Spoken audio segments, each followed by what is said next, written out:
Today's scripture reading is from Acts chapter 17, starting in verse 16.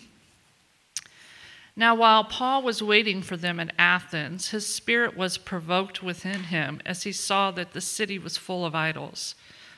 So he reasoned in the synagogue with the Jews and the devout persons, and in the marketplace every day with those who happened to be there.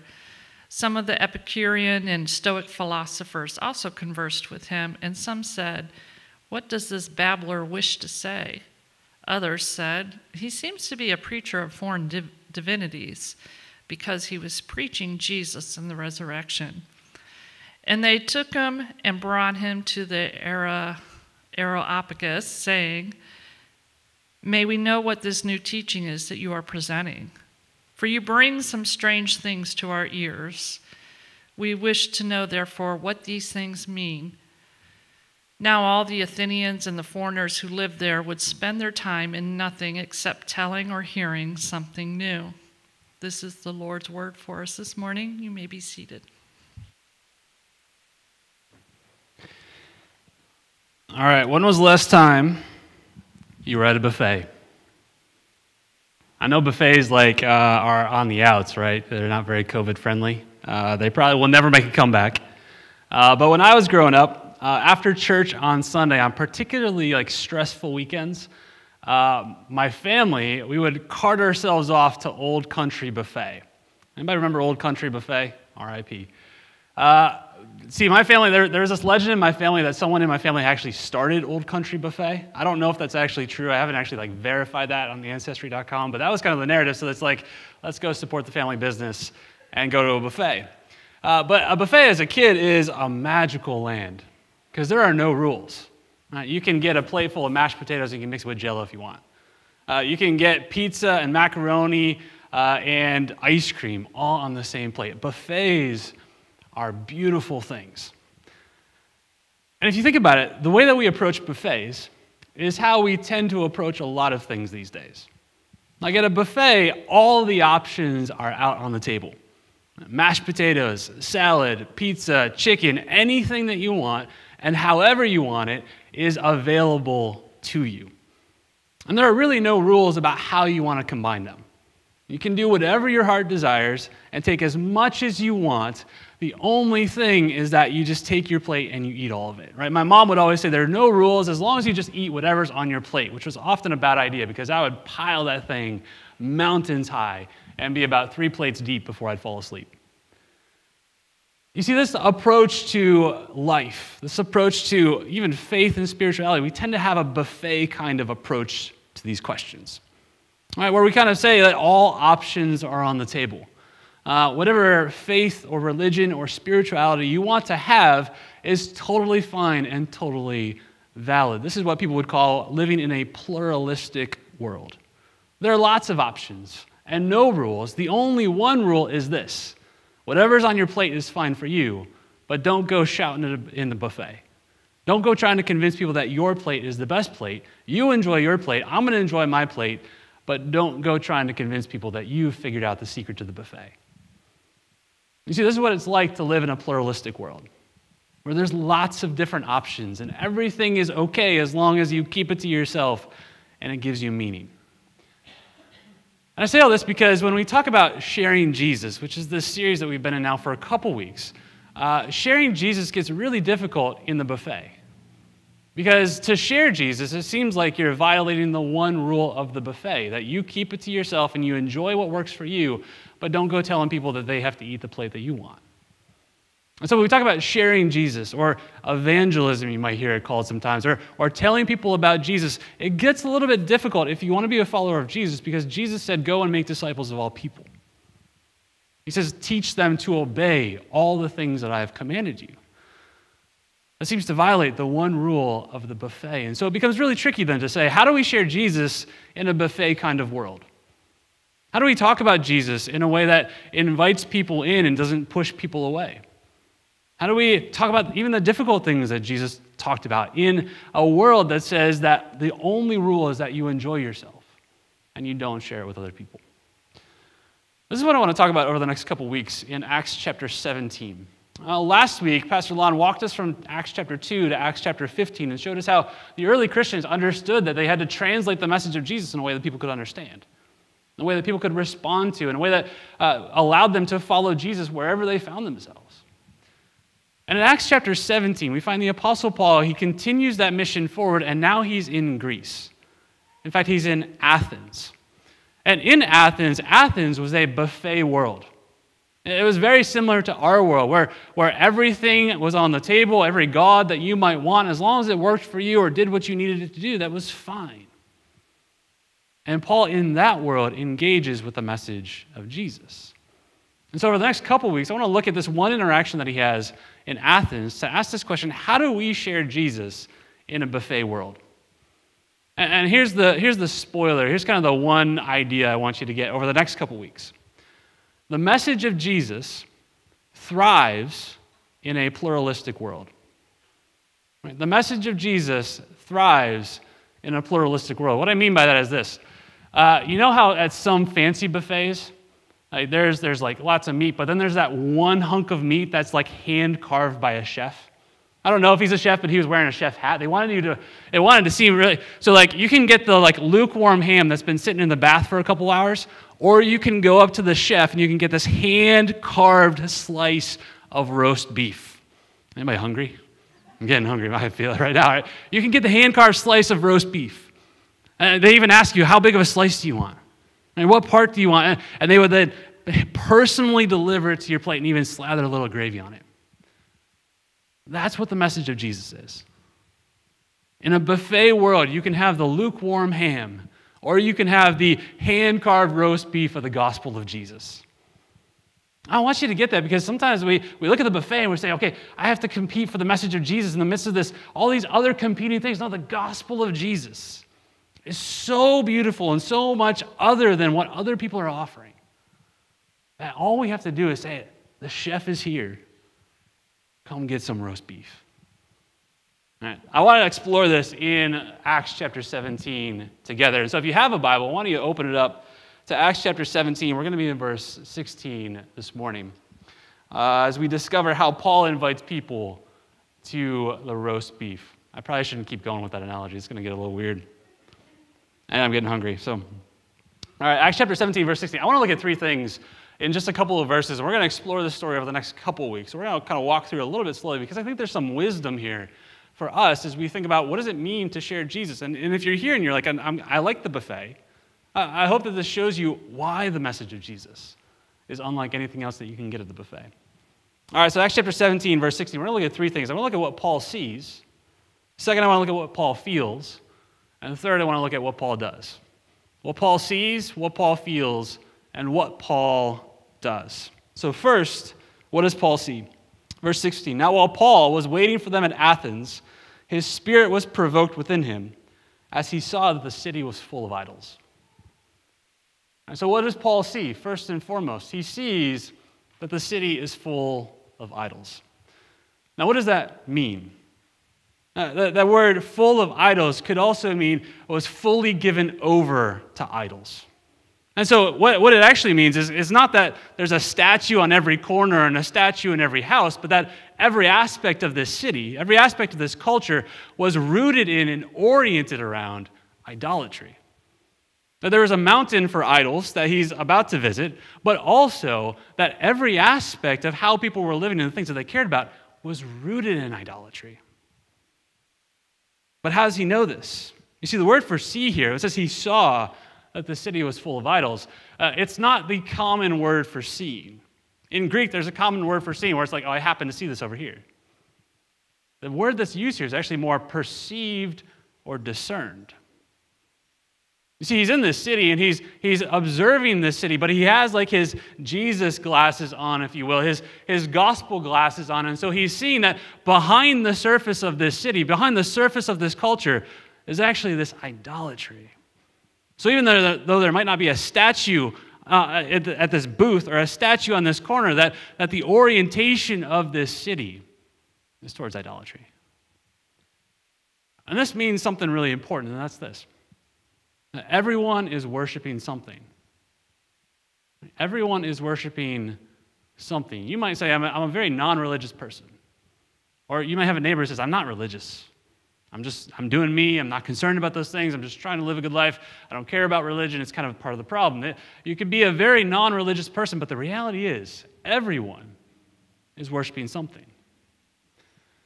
I want to read a quote from an author. His name is David Foster Wallace. He's an author. He's a philosopher. He gave a commencement address a couple years ago at a really prestigious university, and he talks about worship. And I just want you to hear what he says, particularly if you're not a very religious person. You think, I don't worship. Here's what he says. In the day-to-day trenches of adult life, there's actually no such thing as atheism. There's no such thing as not worshiping. Everybody worships. The only choice we get is what to worship. And the compelling reason for maybe choosing some sort of God or spiritual type thing to worship, be it Jesus or Allah or Yahweh or the Wiccan Mother Goddess, is that pretty much anything else you worship will eat you alive. If you worship money and things, then you will never have enough. Worship your body and beauty and sex, and you will always feel ugly. Worship power, you end up feeling weak and afraid. You will need ever more power over others. Worship your intellect, being seen as smart, and you will end up feeling stupid. The insidious thing about these forms of worship, catch this, is not that they're evil or sinful, it's that they're unconscious. They are default settings. They're the kind of worship you just gradually slip into day after day, getting more and more selective about what you see and how you measure value. He's not a Christian. He's not trying to convince you of the message of Jesus. He's saying that the things that you value and the things that you think will give you meaning or significance, you actually end up worshiping these things, and you don't even realize it. So you don't have to be raising your hands in worship or closing your eyes in prayer to worship something. You worship the thing that you think is going to give you meaning or significance. That could be money. That could be success. That could be fame. That could be friends. That could be a relationship. That the thing that you are longing for, that you hope will bring you some kind of significance or meaning, that's the thing that you worship. Tim Keller, a pastor and author, he put it this way: an idol is whatever you look at and say in your heart of hearts, if I have that, then I'll feel my life has meaning. Then I'll know I have value. Then I'll feel significant and secure. There are many ways to describe this kind of relationship to something, but the best is worship. You see, everyone is worshiping something. Whatever that thing is that you think will give you significance or security or meaning or purpose, that is what you're worshiping. And this is what Paul sees. He sees a city full of worshipers. And he's concerned about it. And see, this is why the gospel of Jesus is such good news. Because even David Foster Wallace, he says, whatever you worship is going to eat you alive. It's going to be the primary concern of your life, the thing that makes you super anxious, the thing that you always have to get more of. But the gospel of Jesus is something different. You see, it's not a religious path in which you have to do these things in order to find meaning. It's this truth that the reason why we worship is because we were made to worship. I mean, think about it. Why would we want a buffet of options, right? Unless we needed something outside of ourselves. You ever thought about that? Why is it that we look for spirituality? Why is it that we look for religion? Why is it that we look for meaning and significance outside of ourselves? Why aren't we just enough? It's because we were made that way. In the first pages of the Bible, we see that God created us to worship Him, and in worshiping Him to find our meaning and significance. And yet, separated from that, we're looking for that in all the wrong places. And yet, the good news of the gospel is that God seeks us out in Jesus. And He makes it possible for us to be restored and reconciled to this God that we were made to know. And in knowing Him, being forgiven by Him, being restored to Him, we are reconnected to that meaning and that longing that we were created to know in Him. Everything else will eat you alive. But in the gospel of Jesus, He gives us Himself by His grace. That's the roast beef compared to the lukewarm ham that's been sitting there a little while. We don't have to be afraid of sharing the gospel with people. And if you're here and you think, okay, I'm not sure about this, right, this is what Jesus offers us. That whatever you're worshiping, whatever your life is oriented towards, whatever you find value or meaning or significance is, that is not Jesus will eat you alive. But the gospel of Jesus makes you alive. This is what Paul sees. Let's look at what he feels. Second, what Paul feels. Now, while Paul was waiting for them in Athens, his spirit was provoked within him. Now, the word that's used here for provoked is kind of a complicated one. It could have a couple of different meanings, just like a lot of times emotions are complicated. His emotions here are pretty complicated. On the one hand, this word could mean anger. That he looked and saw, he was able to discern that there's idolatry, that everyone is worshiping something that's not Jesus, and he feels this anger rising up inside of him. But it's not just that. It could also mean that he was troubled or disquieted. That he saw this and he experienced a disturbance, right? He was disturbed by the fact that everyone was worshiping something. But also, this word could mean provoked. That this feeling wasn't just anger that he was stewing on or discomfort that he was wrestling with, but that this feeling that he felt actually led him to engage rather than to withdraw. That he saw a need, and so he moved towards the need rather than back from the need. That his feelings over the condition of this city moved him into action. So, Christian, what do you feel? What goes on inside of you when there's someone around you who believes very differently than you? Or there's a group of people who are advocating for something that is very different than what you believe. What happens inside of you? Maybe there's some anger. Maybe there's a little discomfort. But there should also be this compulsion to engage and not to withdraw. You see, there's two things that are going on inside of Paul, if I could get inside of Paul's head. On the one hand, he has conviction. And conviction are deeply held beliefs. And he has this deeply held belief about who Jesus is, about what the gospel is. But on the other hand, he also has compassion, this deeply felt love for people. Right, Paul is not ashamed of the gospel. He makes a big case about that. Everywhere he goes, he's talking about Jesus and inviting people to know who Jesus is. He's gotten beat up for it. He's gotten imprisoned for it. He has deeply held beliefs about who Jesus is and what it means for you and me. See, sharing Jesus is challenging us to get a little bit deeper, to not just have beliefs up here in our head, but to let them get down into our gut. Say, what do I actually believe about Jesus? Do I actually hold on to this even when life gets hard? That's what conviction is. But compassion is deeply felt love for people. And if you love someone, you're going to care about what's going on. You're going to care about what they worship. You're going to care about who they are and what they're doing. And so you see both of these things at work in Paul's complicated feelings. He's maybe angered because people are not worshiping Jesus, but he's also provoked to action because he cares about the fact that they're not worshiping Jesus. Because he sees that they're valuable. And you see, we need both of these things if we're going to be effective at sharing Jesus.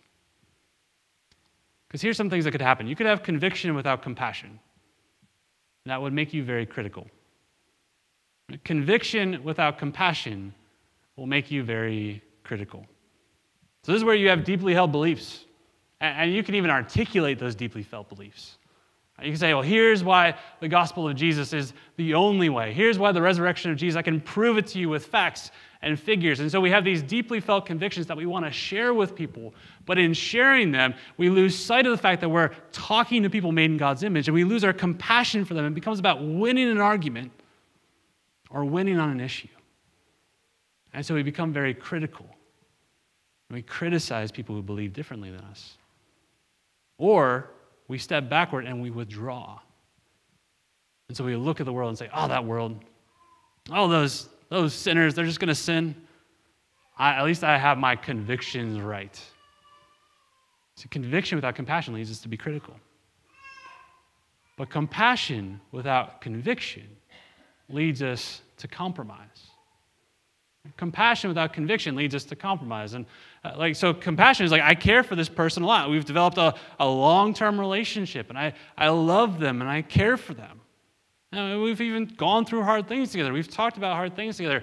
But I know that my convictions about the gospel, my convictions about who Jesus is and what it means to follow him, I know that they don't agree with that, and so if I bring it up, it's going to make things a little bit awkward. And so what do? We choose compassion, but then compromise on our convictions. And so we either end up not sharing Jesus with people, or we tweak or change who Jesus is and what Jesus taught, and we end up not offering them the true gospel. We have compassion without conviction. It leads us to compromise. And so what we're called to is to have conviction and compassion, which leads to contending. And contending is not, we're not duking it out like in a fist fight. We're not like just tweeting and subtweeting at each other. That's not contending for the gospel. Contending for the gospel is having this intentionality behind my conversation with people. Listening for how I can share Jesus with people. And making sure that as I share my convictions about who Jesus is and what he has done for me and you, that I am not losing sight of the person along the way. Because Paul says in Ephesians 6, he says this, our struggle is not against flesh and blood, but against principalities and powers. Which means that when we're sharing Jesus with people, we're not trying to win an argument with that person. That person who doesn't know Jesus is actually a slave to the powers of darkness. That their mind has not been opened, their heart has not been changed by the gospel of Jesus. And so oftentimes we get into these spaces and we start arguing with someone about their beliefs, and we miss the fact that it's not about winning the argument. It's about sharing Jesus with them and allowing the Holy Spirit to set them free from powers that you and I don't have any power against. That's what it means to contend for the gospel. To share the gospel with someone in a way that they can understand, not losing them along the way, or getting caught up in winning an argument with them, but sharing Jesus so that they can hear and understand, and then the Holy Spirit can change their hearts and their minds. Contending for the gospel. And this is what we see Paul do. Third point is, what does Paul do? Look at verse 17. So he has this deeply felt belief and this deeply felt love for people. So 17, he reasoned in the synagogue with the Jews and the devout persons and in the marketplace every day with those who happened to be there. So what does Paul do? Third thing, he engages. He leans in. He enters the conversation. I think there's three ways in which we see Paul engaging this conversation that I think are instructive for us as we think about, okay, if I have someone in my life who needs to know who Jesus is, and I see the way that they need that. I have that conviction, this compassion to share Jesus with them. How do I start? Where do I go? There's three things. The first is this. Paul engages the culture. He engages the culture. Look what he reasons in the synagogue and in the marketplace. So he goes to religious spaces and talks with people who are interested in talking about religion. And he reasons with them. That's not just kind of pontificating or arguing, but he's having this back and forth conversation with them about who Jesus is and what it means for them. But he also goes to the marketplace, an irreligious place, if you will. Not a sacred place, a secular place where people are buying and selling. Right? And the marketplace in that day was not just like, you think farmer's market, I go get some fruit.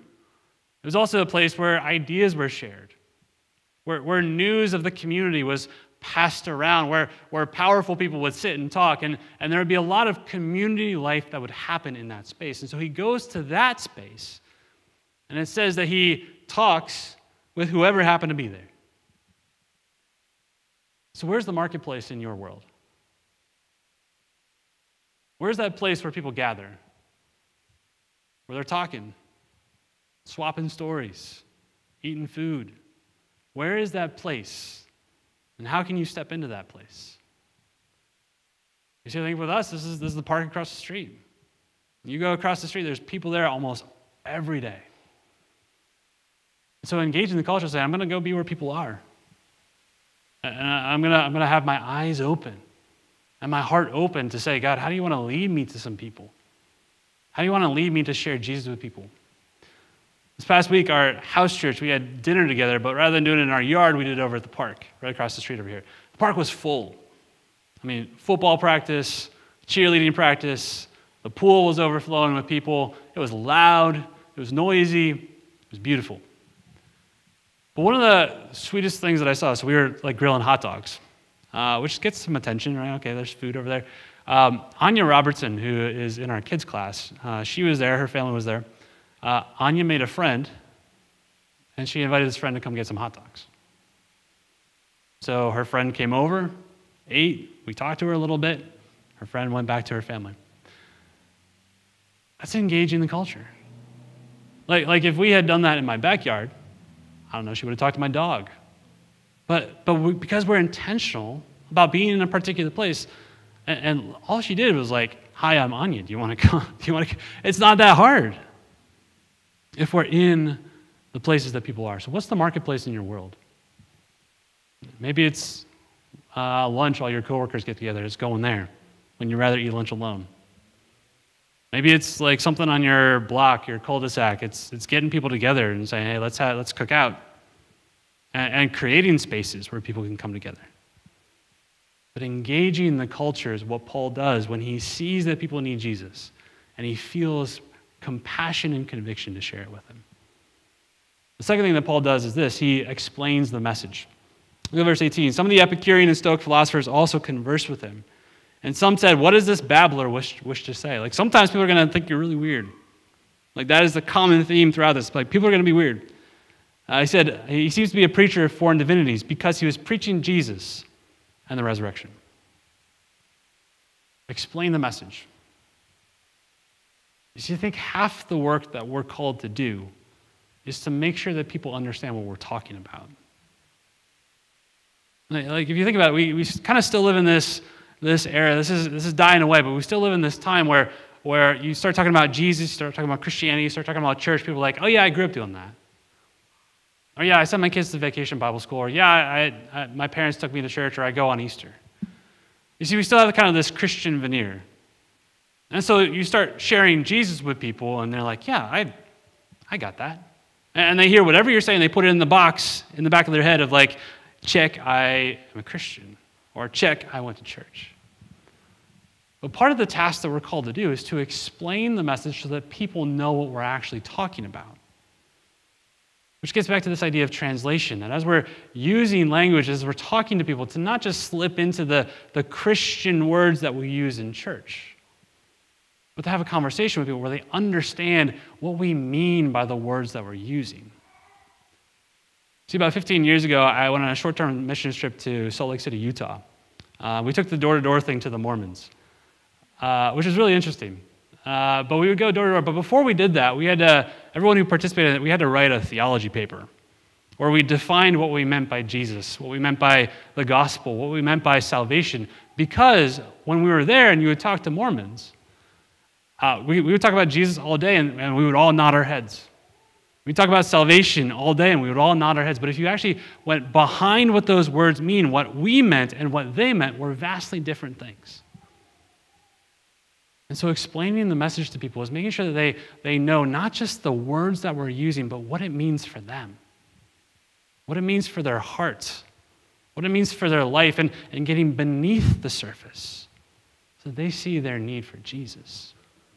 We're going to talk about that more next week as we look at what Paul does next. But the last thing is this. Paul enters the longing.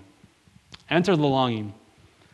Verse 21 tells us that the Athenians and the foreigners who lived there would spend their time in nothing except telling or hearing something new.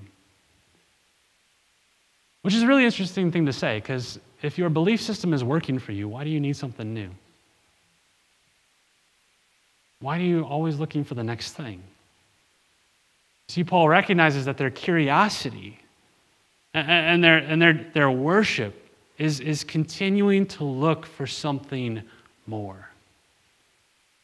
And see, I think this is why the gospel of Jesus is so good, because in a buffet kind of world, the beautiful thing about a buffet that we live in is that like the plate looks like all of the things that you desire. Mashed potatoes and macaroni and cheese and Jell-O and ice cream. But when you eat it and it goes down in you, it does not sit well. And this is the thing, that a buffet kind of world that says that everyone can kind of believe whatever they want, and as long as it works for you, it's okay.